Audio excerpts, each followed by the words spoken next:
Welcome to McKnight Tonight. Now, here's Rob McKnight. Hello and welcome to McKnight Tonight for the Thursday, the 11th of September, 2025. Yes, and that means it's Tipsy Thursday. Yeah, we end the week with a drink, and if you're new to these parts around here, and if you are, thanks for watching. But yes, we do a Tipsy Thursday, so make sure you grab a drink and take part. And what's the game we play, Amanda? Every time Rob stumbles, you take a drink. Everyone's usually drunk by the end of the first topic. All right. Now, look, make sure you take part in the conversation by going to youtube.com/@McKnightTonight. And if you become a paid subscriber to the YouTube page, you'll get a little extra video over the weekend. I'm doing this new thing where I live stream each weekend, showing some behind-the-scenes secrets of the McKnight Tonight mansion, or the garage. No mansion here, let me tell you. And we discuss the topics of the week. Sometimes, I did it for the first time last week, and a couple of people saw that I was doing. They jumped on, they started asking questions about the studio, so I was explaining how everything works. So, and even if you don't watch it live as a paid subscriber, you can still catch up later on. It stays there, it doesn't disappear. Just go to youtube.com/@McKnightTonight. All right, let's take a look at what's ahead in tonight's edition of McKnight Tonight. I'll begin with the shocking assassination of Charlie Kirk during a student debate, Donald Trump's reaction from the Oval Office, and the fallout across America. Then crocodile chaos in Cape York. Bob Irwin slams a US influencer after a viral stunt that's now under investigation. Plus my Rob's rant on RUOK Day, why I think it's missing the mark. And later, the Phillie Karen viral meltdown and why men are being blamed for it. Yep, all that and plenty more on your Tipsy Thursday edition of McKnight Tonight. Let's get into our hot topics. America is reeling tonight after the shocking shooting of conservative activist Charlie Kirk. Kirk was answering a question at Utah Valley University when he was asked, do you know how many mass shooters there have been in America over the last 10 years? Kirk responded, counting or not counting gang violence. Seconds later, a shot rang out, striking him in the neck from what investigators believe was a rooftop nearly 200 yards away. He died at the scene. This is a shocking thing to happen, and it shows the violence taking part in political discourse. You know, my daughter, when I picked up my middle daughter today, she got in the car and said, did you know Charlie Kirk had died? And I said, yes, how do you know? And apparently she's in year 9, and friends of hers, they watch him. The boys at school watch his videos. So he wasn't just big in America. He infiltrated students, year 9 students here in Queensland, where I am, and all around the world. That's what happened with him. And he was an interesting guy because he used to hold these rallies, go to universities, and he'd just take the questions. Now, whether you agreed with his views or not, he sat there and had a discussion. He didn't attack. Look, he listens. He came out with his own arguments, but he had a political discourse. And how it ends in this with his death, I just find I find it shocking. You know, I love it when people disagree with me here on McKnight Tonight. And we have a conversation. I don't expect anyone who's watching McKnight Tonight to then turn around and shoot me because they disagree. But this guy was so big. Let me give you some insight. He was parodied on South Park recently. Have a look at this. Watch as Eric Cartman shuts down these woke liberal students. Oh my God, what makes you think you have the right to say what I do with my body? Let me ask you something. If a pregnant woman is killed and the baby dies too, why is the killer charged with a double homicide? Well, because people have different beliefs. And it's not about belief, it's about truth. Science confirms life begins at conception. So yes, Jeremiah 1:5 says, before I formed you in the womb, I knew you. But it's just morality that demands we protect the most vulnerable. So let me ask you, when do you think life begins? Eric, are you all right in there? Yeah, I'm fine, Mom. I'm just in here master debating. South Park can be quite funny sometimes. It's come back. But this was the influence of the guy. He was a rising star. Again, your politics cannot have any idea here. I find it intriguing when people get so upset with the politics of someone that they think they must die. But at a time when we need leadership, this is where Donald Trump really lets himself down, because he turns everything political. He did an address from the Oval Office today. Have a look at what he said.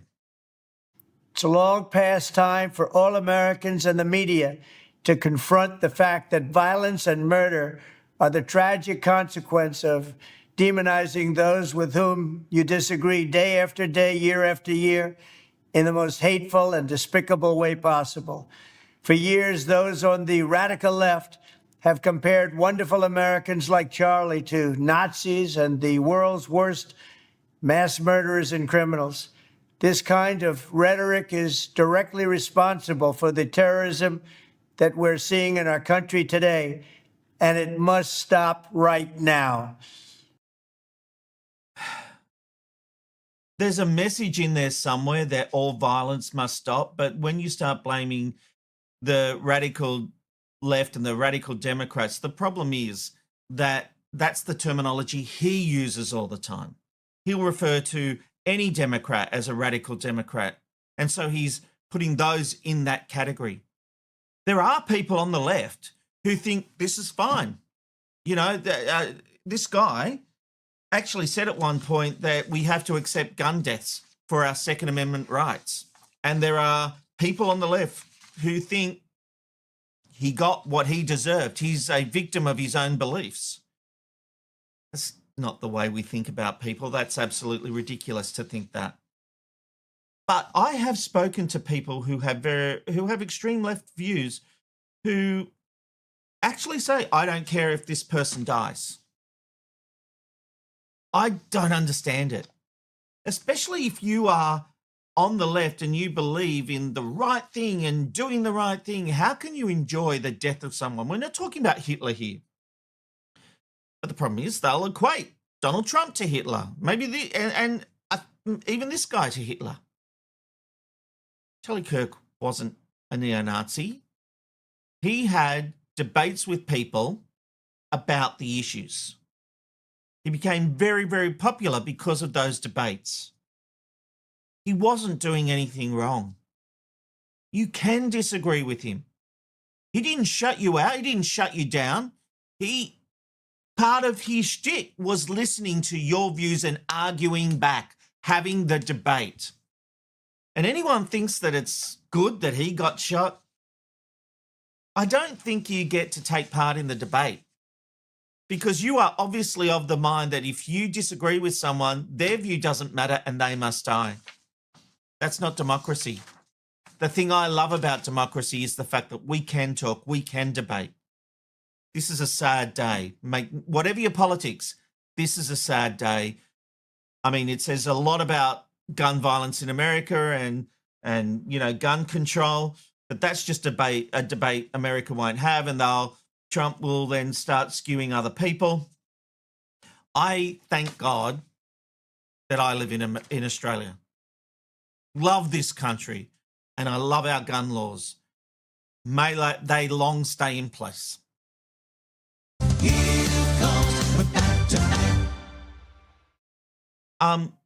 Amanda literally just said to me that my daughter at school saw the actual shooting of Charlie Kirk. Someone showed it to her on TikTok. That's a big thing to take in such a short amount of time. And look, that's why a lot of people might think the age verification laws in this country are a good thing. I still think they'll get around those, but that is the bad thing about social media, that people have easy access. I have specifically chosen not to watch that moment. I know a lot of people will. I know that you can. I need to process that a bit, I think, because I don't know what you do about it. I don't think the age verification laws will change people being able to have access to it. It's a very difficult one. I need to process that. I've got to tell you. Let me know what you think. Leave me your thought. in the comment section of this video. I will be getting to your feedback shortly. All right, let's move on. In North Queensland, wildlife and social media have collided in controversial fashion. US influencer Mike Holston, aka also known as the Real Tarzan, is facing fierce criticism after posting videos of himself capturing freshwater and saltwater crocodiles at Lockhart River, Cape York. In one video, he jumps from a boat, chases a croc through shallow water, then grabs it, all while laughing and saying, "This is what dreams are made of." The Department of Environment in Queensland has confirmed it's investigating, and as you can see, he actually has blood coming from his arm. Legal experts warn it may breach wildlife protection laws. Now, Bob Irwin, Steve Irwin's father, has hid out at the stunt and hasn't minced his words. He called Holston he called him a dickhead and slammed anyone trying to justify the influencer's actions by saying, but Steve did it. Because that's what people are saying, but Steve did it. Well, this is what Bob Irwin says. This isn't a Steve Irwin issue. This is about an individual illegally interfering with protected fauna. He then went on to say, when people compare the behaviour of blokes like Mike Holston to what Steve did, or claim they were influenced by him, it really gets under my skin. You can't even put them in the same sentence. Everything Steve did was to respect wildlife. I don't agree, quite frankly. Steve Irwin became famous overseas before he was ever famous here. In fact, Australia was embarrassed by him when we sort of first got to know of him. Then we fell in love with him before he died. But the truth of the matter is, we kept seeing, you'd see Jay Leno or David Letterman, and there'd be these references to the crocodile hunter. And you had no idea what they were talking about. But this guy is obviously influenced by what Steve Irwin did. It is absolutely outrageous to say, well, Steve Irwin has nothing to do with this. People watched The Crocodile Hunter. They got interested in coming to Australia because of Steve Irwin as the crocodile hunter. He influenced generations of kids. There is no doubt in my mind this guy thinks he's being Steve Irwin. It is so disingenuous of Bob to say nothing to do with Steve. What was the quote? When people compare the behaviour of blokes like Mike Holston to what Steve did or claim they were influenced by him, it really gets under my skin. Sorry, Bob, but that's what happened. And Steve made his fortune by chasing crocs. Now, a lot of it was for environmentalism, but let's be honest, a lot of it was for entertainment. Not all those crocs had to be taken down and measured and all that kind of stuff. Every time that there's feeding at Australia Zoo, it's all for show. Now, yes, I agree. The funds made from people going into Australia Zoo helps do the work that Australia Zoo does. But at the end of the day, it is a profit-making exercise. It's a commercial entity. I'm not having a problem with that. Just don't be disingenuous and have a go at someone doing this. He has done the wrong thing. He shouldn't be doing that. But to think Steve is impugned from any having to take responsibility of this, in your words, Bob, well, actually, you said dickhead, but I'm going to add a bullshit because there is responsibility here.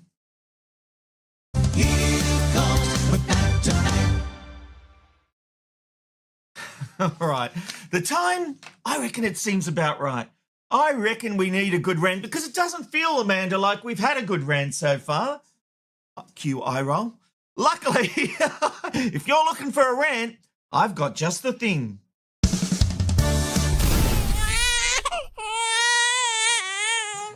Now, you might have noticed today is RUOK Day. I hate RUOK Day. And I might cop a lot of criticism for this. I think it is the most insincere day on the calendar. People go around offices saying, "Are you okay? Are you okay?" They get their yellow cakes and cupcakes and their signs and all this kind of stuff. But lo and behold, if someone actually said, "No, I tried this once when I was working at Channel 9, there was this woman, she really annoyed me. She came around, everyone, "Are you okay? Okay? Are you okay?" And when she got to me, I went, No, I'm not. I'm actually struggling. And her face just turned white. She didn't know what to do with it because she didn't actually mean it as a question. She didn't give a shit. She just wanted to feel good about herself, being able to say, are you okay? Look what we did today. We've done morale. And to me, Are You OK Day is a day for people who are shitheads most of their life, feeling like I'm giving back to the community. You know, there was someone I worked with who'd go and do charity work, and which was great. It's just a shame they were an arsehole. And I thought I would be thinking to myself, you think you're a good person, but you don't act like a good person every other day of the week. Be a good person all the time. Ask people on days that aren't, are you okay? Look, and I'm not having a go at the organisers of this and the people who came up with it. Their intentions, I genuinely believe, was good. And maybe it has made a difference to someone. And maybe someone has gone, oh, someone's acknowledging me. But it just feels so fake to me. When I was running Studio 10, I never wanted to do stuff on the day because I just completely felt it was fake. And I still feel that. I still see things these days and I'm just like, it's just so insincere. I can't bear it. If you want to help people, ask them on a day where you're not getting notoriety for it. Ask them in a quiet way. Be there for them when they really need it. I appreciate what Are You OK tries to do. I just think the people that get really excited about it are the people I don't want to spend time with, and I don't want them wasting their insincerity on me. That's Rob's rant. Judge Rob has ruled.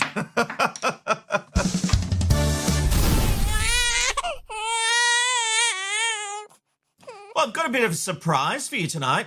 It's a night of hot topics. No interview, just hot topics all the way through. So coming up, I'll have some more hot topics for you, and I'll be getting your feedback very shortly. But first, where are we going today, Amanda? It's the Random Life Shot of the Day. Where are you going today? You never know where you'll end up with the Random Life Shot of the Day. It is time for our Random Life Shot of the Day. Tonight, we're in Croatia. Sitting on the Adriatic Sea, this medieval town was once an island before it was connected to the mainland by a causeway in the 16th century. The beaches here are pebbly, the water crystal clear, and the town is surrounded by famous vineyards that have been cultivated for centuries. Weather-wise, it's a beautiful sunny day, hitting a high of 25 degrees after an overnight low of 17. Doesn't it look beautiful? It is just wonderful. Oh, I could just enjoy that view forever and a day. It's 1:18 in the afternoon there in Croatia. The water either side there, just lovely. And I've got to say, none of you have seemed to notice the little change I've made to the logo. Yeah, I've done a little bit of a play, not one comment that I've seen. All right, let's get to your feedback that is coming through to McKnight tonight. Regarding Donald Trump's speech regarding Charlie Kirk, Matt says, what is wrong with that, Rob? I thought it was a great speech. I just thought it was a very political speech, Matt. I've got to be honest. So we'll agree to disagree on that one. Over the page we go. Own Your Crazy says, I have friends in Salt Lake City. When I was there in 2009, I saw a billboard in the main street advertising gun hire. Gambling isn't allowed, but guns are okay. Yeah, very good point. Very good point. It's just America is weird. Over the page we go. Vicky says, who cares who's right or left? No one should be shooting others. Yeah, it's a no-brainer, isn't it, Vicky? Good on you. We got this one from Philip on Facebook. It's shocking and it's a close-up of the actual impact. Now, this is the footage of the actual shooting. It's out there online. People have been having a look. I said my middle child actually saw the footage at school today. Just shocking stuff. But Vicky has obviously seen it. Over the page we go. Oh, sorry. Vicky says, I saw the shooting online and it's horrible. Over the page we go. Michael T says, my comment was deleted. Who deleted your comment, Michael? Because we haven't. At the McKnight Tonight compound, we haven't deleted his comment. None of us ever do that. Anyway, but I stated that Trump has fueled the fire of division in America. The far right and the far left both have to accept they are causing division as well. Find common ground. Yeah, I agree with that, Michael. Thank you very much for your note. Matt says the whole wombat thing again, tourist influences. This is on the guy who went and caught a crocodile in the water. Darren says, Steve Irwin educated people. This guy did it for likes and clicks. I'll cop that. That's actually a very fair point. Yeah, I'll cop that. Restoration Archive says, why do people have one day to ask if people are okay? Should care about everybody around you and ask every day. Couldn't agree more. Dylan says, woohoo, Rob's rant. Always here for you, Dylan. Always ready for a rant. Okay, Trevor says, yay, show of hot topics. Is it wrong that the cynic in me thinks tonight's guest cancelled? Travis, no, I didn't book anyone. And as the day was getting on, there were a couple of options floating around, and I have a friend who helps me book guests, and I just said to her, I'm thinking of doing a night of hot topics, because when I used to watch The View, I used to love it when it was just hot topics. I didn't care about the guests. I think we get some amazing guests here, but I don't just want a guest for the sake of having a guest. And I had some great hot topics, I thought. So no, Travis, you are 100% wrong, and we may do more shows where it's just topics, just quietly, depending on what you guys think. All right. Now, Beck has been saying that she's on season 2 of The Assembly. What a great show, Beck. I'm going to have to get you to, speaking of guests, let's get Beck on to talk about what it was like to shoot The Assembly. So what do we reckon? Are you up for that, Beck? I would love to see that. Also, Restorations Archive says YouTube deletes comments. Oh, okay. And Justine says, Are You OK Day has become tokenistic, unfortunately. The concept of thinking of others and checking in is important, but not once a year. That wasn't the comment from Justine I was trying to get. She said, so glad it's Tipsy Thursday. I've learnt it. And sorry, Justine, Jasmine, I'm throwing you, sorry. You just had one up. The new logo thingy is very nice, says Owen, you're crazy. You know what? I've stuffed Amanda and Jasmine up because I just started reading the comments off the screen. I shall wait. Ladies, I'm sorry. Sorry. You are watching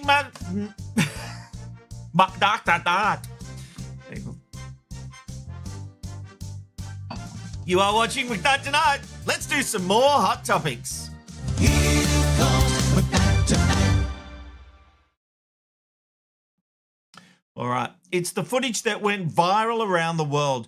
A woman who has become known as Phillie Karen went viral after an altercation with a father and son. It was all over a home run ball hit by Phillies outlander Harrison Bader. Here it is, just in case you haven't seen it.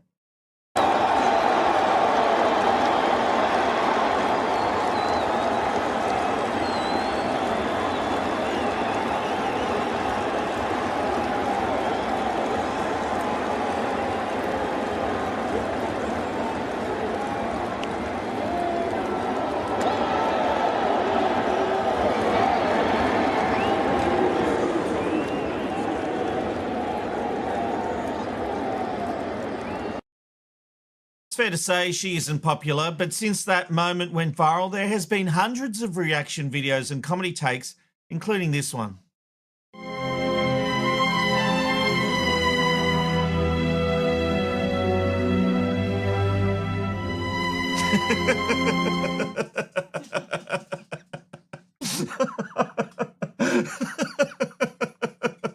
I love that.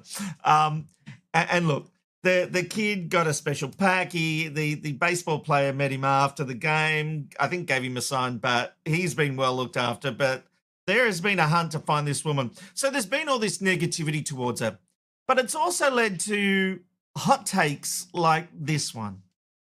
Phillie Karen is a woman who says, not one more time. She has seen enough of the man walk over into her space and take the ball, the job, the career path.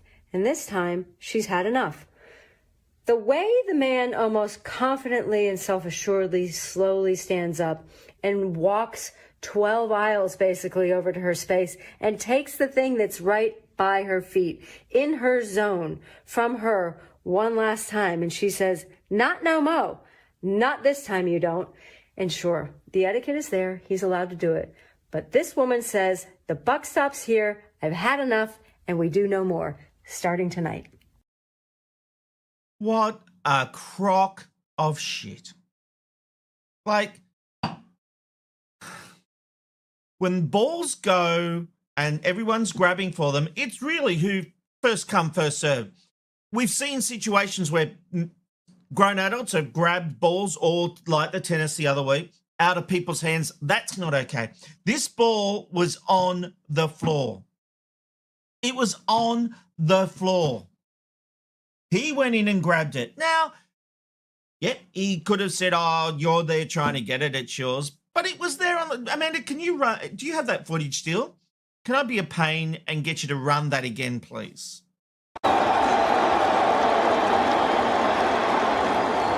Okay. So as you saw there, and that's fine, thanks, man.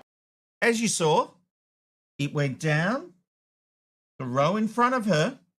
He's jumped in to get it. Now, this woman is blaming misogyny. That's to blame. This woman, she's a victim. She's taking it back. She's sick of the man getting the job. Blah, blah, blah, blah, blah, blah, blah. Give me a break. She lost the ball. She got the irrits, and she went up and just demanded it. "I'm taking that ball." And she is getting the vitriol she deserves.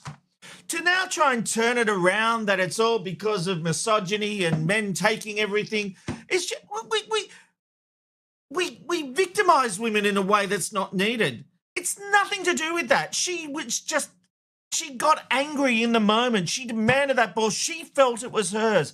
Nothing to do with feeling like she'd been trodden on all the time. I'm so over this BS where everything isn't just about the personality of this woman. Maybe she's just not a nice person. No, instead, it's the years of victimization she's had from men, because men are the problem. I'm so over it. It's just not funny anymore. And here's the trick. Why do you think the hard right is rising up? It is because it reaches a point where you're white, you're a problem. You're a man, you're a problem, right? So people now think, and minority groups and women and basically everyone who's has legitimate concerns. There has been sexism in the workplace. There have been all these things.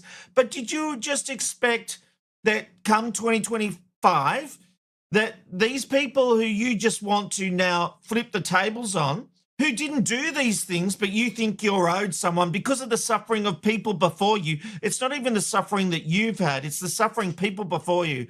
Women in the 70s burnt their bras. They protested. You know, in the 50s, women protested for the right to vote.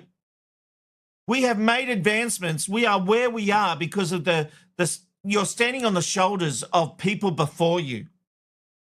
But did you think that all men were just going to go, "Yeah, I don't deserve a job. I don't deserve that baseball. I should wait 10 minutes while she gets down and gets it"? This is why you're seeing disaffected young men, white men, going in these outrageous hardline views because they're fighting back and they're sick of always being told they're wrong and they are the problem. When you keep telling people they're wrong, when you keep telling people that they are not good, what do you expect to happen? This Karen is not a victim. The only thing she's a victim of is her own actions. Stop bringing this BS misogyny into it. Here comes McKnight tonight. I think we should have played the Rob's Rand sting there. I got a bit fired up. All right, moving on. And Australia's broadcast watchdog has thrown the book at Triple M of a sexist commentary aimed at the Matildas.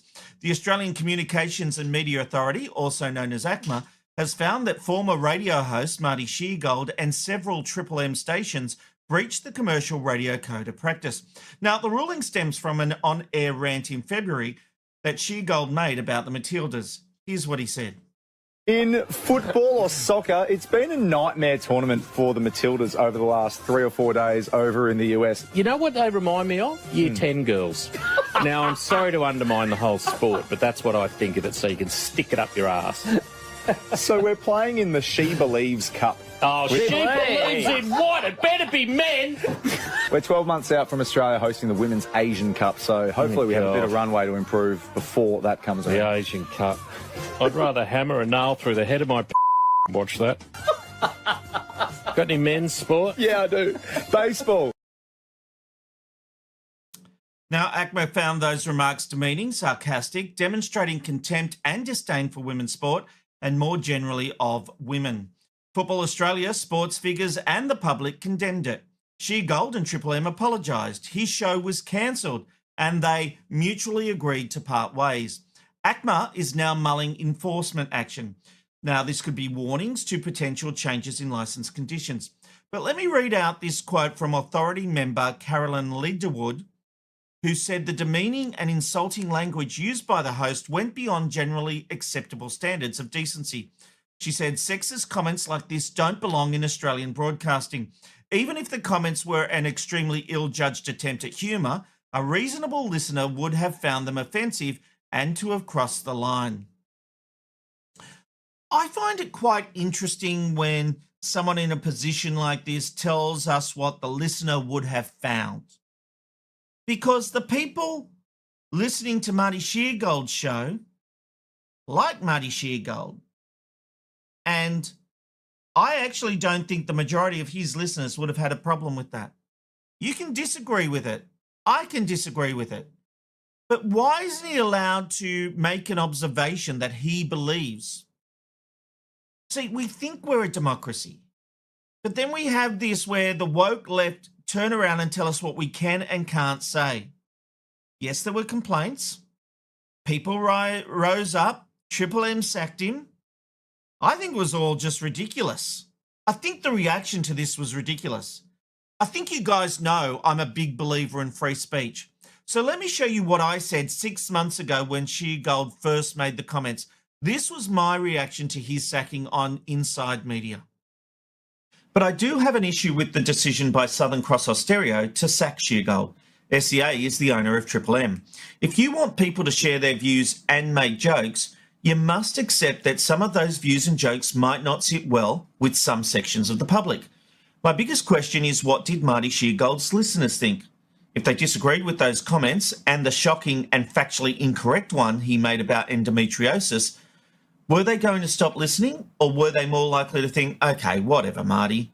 A democratic society means having to accept some people have different views to your own. And look, I am no fan of Sheargold. He once embarrassed me on the air by talking about how boring I was when we had coffee once.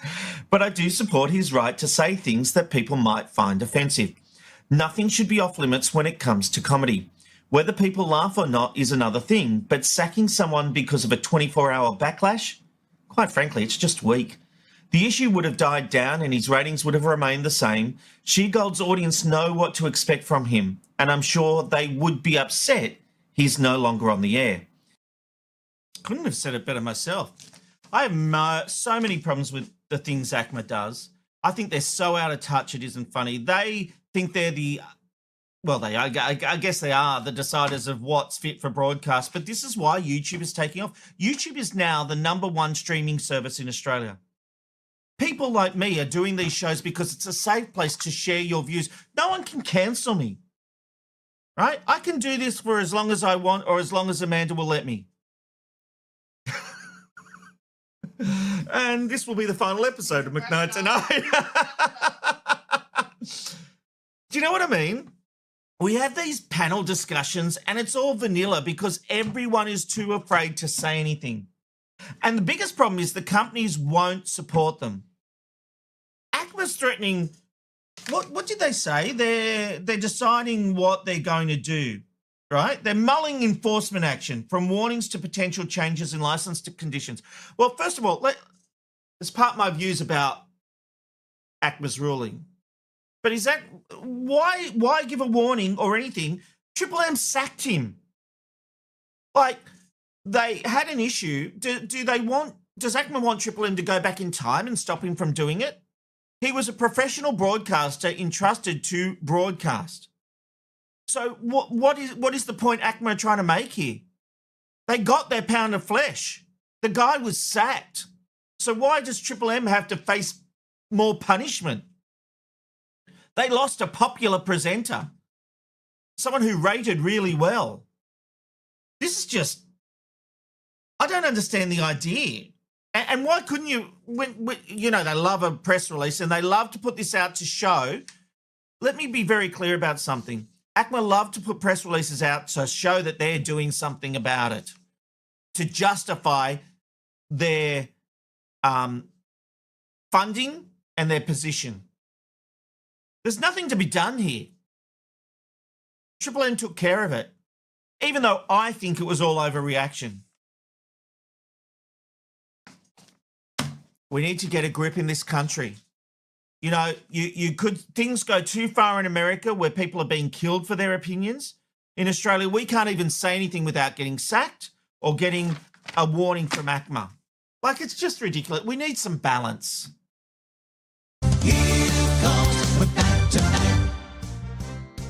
All right, before we finish up for the week, why don't we have a back-end quickie? What do you reckon?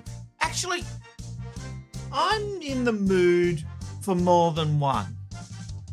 Let's have a double back-end quickie. What do you reckon?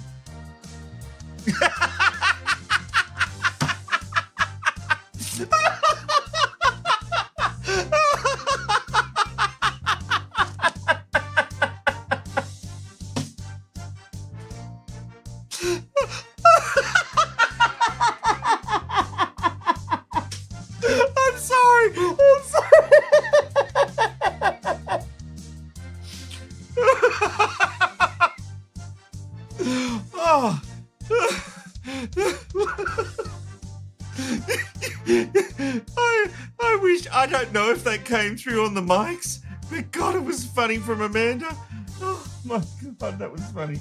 All right, last night I talked about how bigger fines don't change driver behaviour. Well, the residents of one town found a unique way to make drivers slow down at a crossing. No police needed, no big fines, just a bit of smart thinking. Whoever came up with this idea is a genius. In Vancouver, they designed one of the most effective ways to make cars stop at crosswalks. Instead of just relying on signs, people are encouraged to pick up a brick placed nearby. Because when drivers see someone holding one, they instantly stop. How clever is that? Not funny, just interesting. But this next one is so simple, you don't even see it coming. Would you take a picture of me and my friend real quick? Sure.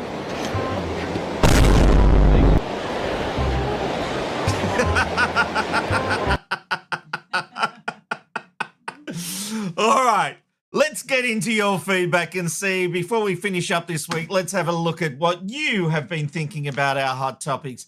And Your Crazy says, enough alcohol for Rob. What happened there? No, that wasn't an alcohol thing. That was just an Amanda being funny thing. She made me laugh. That's what that was about. Though I could do with a bit more alcohol. Over the page we go.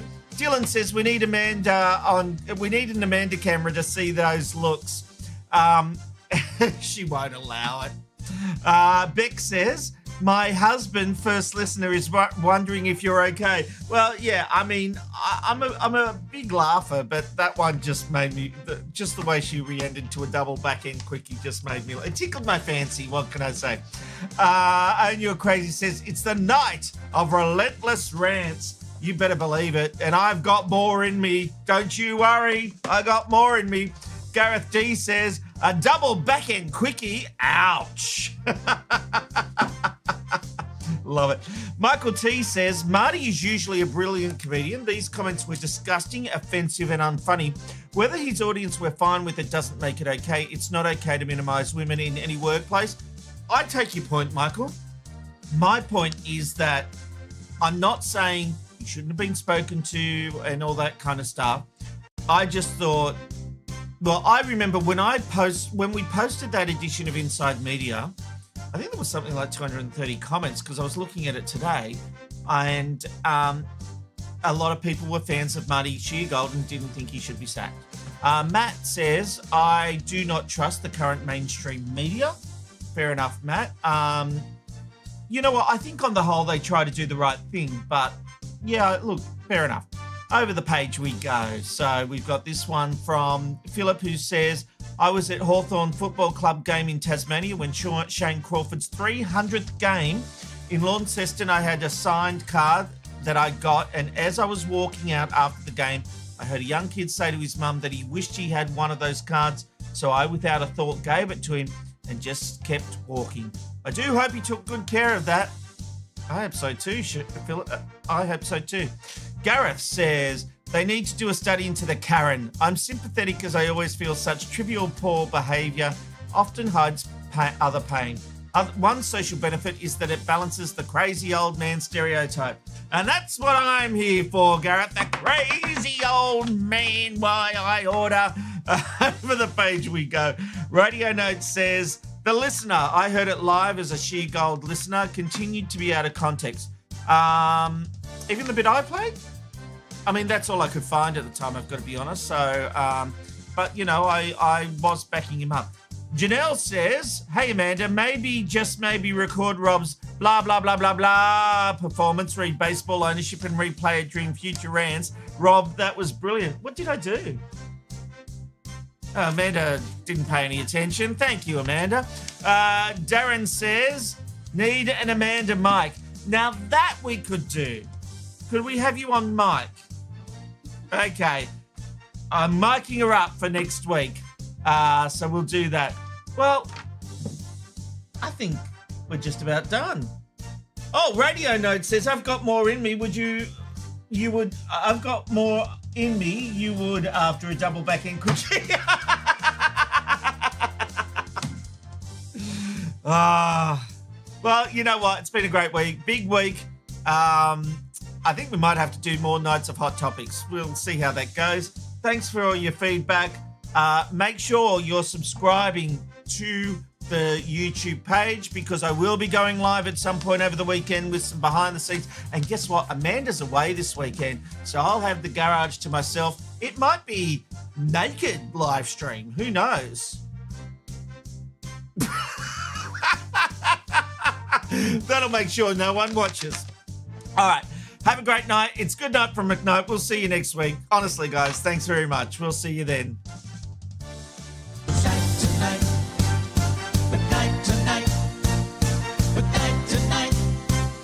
It's good night from McKnight tonight.